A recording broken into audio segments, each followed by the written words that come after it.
راستہ اتنا ناہموار اور تنگ تھا کہ ہر جھٹکے پر اس کا جسم مجھ سے ٹکرا جاتا۔ میں نے داستہ ذرا دور بیٹھنے کی کوشش کی تو اس نے مسکرا کر ایک ہاتھ جیپ روک لی۔ مجھ سے اتنا بچو گے مہاراج تو یہ راستہ کیسے طے ہوگا؟ میں ہنس دیا۔ میرے پاس اس بےہودہ سوال کا کوئی جواب نہ تھا۔ تم خود کو کیا واقعی کوئی بڑی چیز سمجھتے ہو؟ اس نے اب قدرے سنجیدگی سے پوچھا۔ یہ بات نہیں ہے شانتی، میں نے اس موقع پر صاف صاف بات کا لینا مناسب سمجھا۔ تمہاری قربت آگ کی قربت ہے۔ میں کیا کوئی بھی مرد تمہیں نظر انداز نہیں کر سکتا، لیکن میرے اور تمہارے درمیان سرو بیٹا ہے، اور میرا خیال ہے کہ تم نے اس موضوع پر اگر وہ دوبارہ بات کی تو میں تمہیں یہیں اتار کر تنہا جیپ لے کر آگے بڑھ جاؤں گا۔ وہ شوخی سے بولی۔ تو مہاراج اپنے بارے میں کچھ غلط فہمیاں ہیں آپ کو۔ بہرحال میں صرف ایک بات کہوں گی، صرف ایک بات۔ جب تم واپس آؤ گے تب تمہیں اپنی غلط فہمی کا خود ہی اندازہ ہو جائے گا۔ میں اپنی غلطیوں اور غلط فہمی پر نظر ثانی کرنے کا عادی نہیں۔ تمہاری بہت مہربانی ہوگی کہ مجھے جلد سے جلد شہر پہنچا دو۔ اس نے میری بات کا کوئی جواب نہ دیا، لیکن اب جیپ کو زیادہ جھٹکے نہیں لگ رہے تھے۔ ہم جلدی ایک چھوٹی سی پگڈنڈی پر آئے اور پھر وہ پگڈنڈی ایک بڑے سی میدان پر ختم ہوئی جہاں سامنے راوی کا پل نظر آ رہا تھا۔ میں رات کو 8 بجے پل کے قریب تمہارا انتظار کروں گی، اس نے گاڑی روک کر کہا۔ ممکن ہے مجھے یہاں دیر ہو جائے، میں نے اترتے ہوئے کہا۔ میں تمہارا انتظار کروں گی چاہے کتنی ہی دیر کیوں نہ ہو جائے۔ یہ کہتے ہوئے اس نے گاڑی بیک کی اور دیکھتے ہی دیکھتے جیپ جنگل میں غائب ہو گئی۔ میں سپہر 4 بجے کے قریب چوبر جی پہنچا۔ راج میڈیکل سٹور پر خوبصورت لڑکی کاؤنٹر کے پیچھے بیٹھا تھا۔ جیسے ہی میں دکان میں داخل ہوا وہ مسکراتے ہوئے کھڑا ہوا۔ آئیے سکندر صاحب، آج ہمارے بھاگ کیسے جاگ اٹھے، اس نے گرم چوسی سے مصافحہ کرتے ہوئے کہا، اور میری ساری منصوبہ بندی کے محل دھرام سے گر گئے۔ میں یہ سوچ کر آگے آیا کہ اگر آراج مجھے وہاں نہ ملا تو سلس مین کو کس طرح قابو کر کے اس طرح پہنچوں، اور اگر بات چیت کے دوران یہ معلوم ہوا کہ خود ہی امر راج ہے تو اچانک میرا رد عمل کیا ہوگا کہ خوفزدہ ہو کر مجھے قاسم دادا یا سروپ تک پہنچا دے گا۔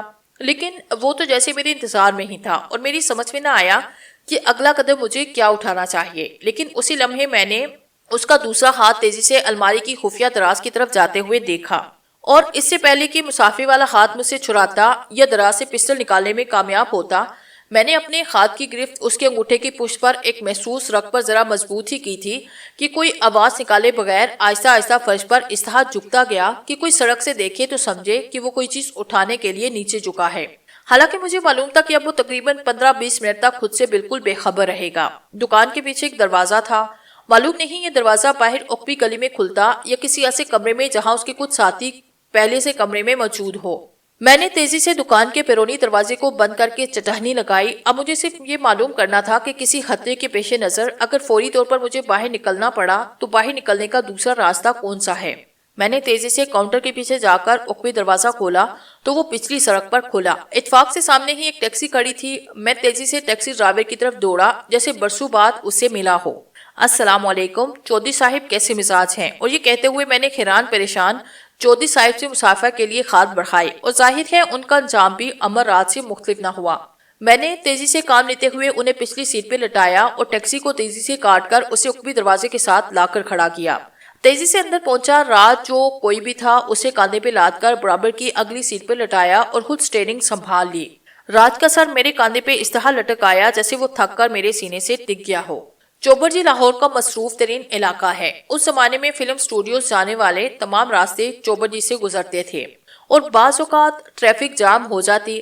میں جلد سے جلد یہاں سے نکل کر استاد چھنگا کے اکھاڑے پر پہنچ جانا چاہتا تھا۔ چنانچہ چوبر جی کے علاقے سے نکلتے ہی میں نے 900 میل فی گھنٹہ کی رفتار سے گاڑی کو بھگانا شروع کر دیا، لیکن اچانک مجھے محسوس ہوا کہ پیچھے پولیس کی 2 گاڑیاں پوری رفتار سے میرا پیچھا کر رہی ہیں، اور میں ابھی راستہ تبدیل کرنے کے بارے میں سوچ ہی رہا تھا کہ چند سو گز کے فاصلے پر مجھے پولیس سے بڑا ہوا ایک ٹرک سڑک کے بیچوں بیچ کھڑا نظر آیا۔ اب میں ہر طرف سے گر چکا تھا۔ میں پولیس کا ایک مفرور ملزم تھا اور اس وقت 2 بے ہوش افراد میری گاڑی میں موجود تھے۔ اچانک پولیس نے پیچھے سے فائر کیا اور ٹیکسی کے ٹائر میں گولی گھستی چلی گئی۔ اگر میں انتہائی ہوشیاری سے گاڑی کے بریک نہ لگاتا تو اتنی تیز رفتاری پر گاڑی کا ٹائر نکل جانا یقینی تھا۔ نیچے اتراؤ، ایک پولیس عہدیدار کی گمبھیر آواز سنائی دی۔ لیکن بالک، ہم کس کارن نیچے اتر آئے؟ میرے قریب بیٹھے ہوئے سادھو نے گاڑی سے باہر پولیس افسر کو جھانکتے ہوئے پوچھا، اور میں نے دیکھا نہ وہ ٹیکسی ہے